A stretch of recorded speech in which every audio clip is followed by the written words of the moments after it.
তারা স্যার 1971 সালে তাদের যে ভূমিকা অবতীর্ণ হয়েছিল স্যার, তারা সবসময় এই ধরনের ভূমিকা অবতীর্ণ রাজনীতি করেছে।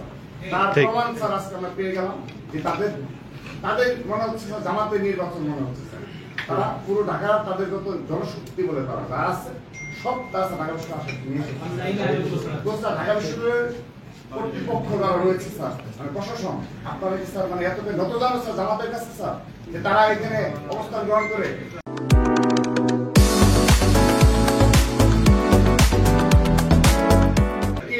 জামাতের নেতাকর্মী ধরা পড়েছে স্যার,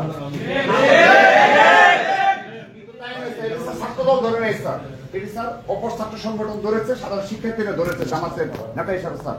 তাহলে ঢাকা বিশ্ববিদ্যালয় প্রশাসন সেই 5 আগস্টের পর থেকে আজকের দিন পর্যন্ত স্যার এত নতজানক কেন স্যার জামাতের প্রতি স্যার আমরা জানতে চাই স্যার, জামাত কি স্যার এই দেশের স্যার, ঢাকা বিশ্ববিদ্যালয় প্রশাসন স্যার এত নতজানক কেন স্যার? আমি স্যার সবই মিলে স্যার রিকোয়েস্ট করলাম স্যার এই বিষয়ে আমরা ব্যাখ্যা জানার জন্য এসেছি স্যার। এদিকে জামাতিকরণ প্রশাসন হয়ে গেছে স্যার তার কাছে, এবং কোন পুলিশ প্রশাসন নেই স্যার এই দেশে, গোয়েন্দা সংস্থা নেই স্যার। আমাদের সম্মানিত প্রক্টর স্যার আমাকে জিজ্ঞেস করেছে তাই নাকি 5:30 স্যার একটু আগে, তাই নাকি কোথায়? তো স্যার এই যদি হয় ঢাকা বিশ্ববিদ্যালয় প্রশাসন জামাতের কাছে এতটা নতজানো স্যার, আমরা ধিক্কার জানাচ্ছি স্যার। দয়া করে স্যার এই বিষয়ে স্পষ্ট জবাব দেবেন, কারণ যে কোনো সময় সংঘর্ষ হতে পারে স্যার, যে কোনো মুহূর্তে ঢাকা বিশ্ববিদ্যালয়ের গেটগুলোতে সংঘর্ষ হতে পারে স্যার। এর দায়ভার কে নেবে স্যার? আর কারো কোনো বক্তব্য আছে? আপনারা কিছু বলবেন? স্যার আপনি কাইন্ডলি বললে হয় স্যার, এটা আলোচনা আপনি বলে দিলেই স্যার হয়। স্পিকারে বললে একটু সাউন্ডটা হয় না।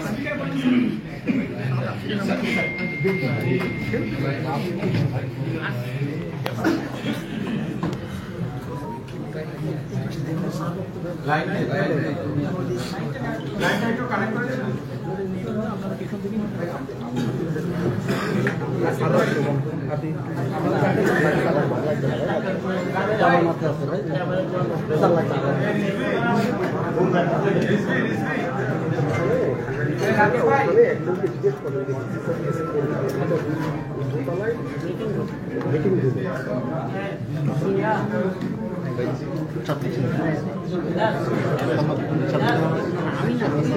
পিছনে দাম ওখান থেকে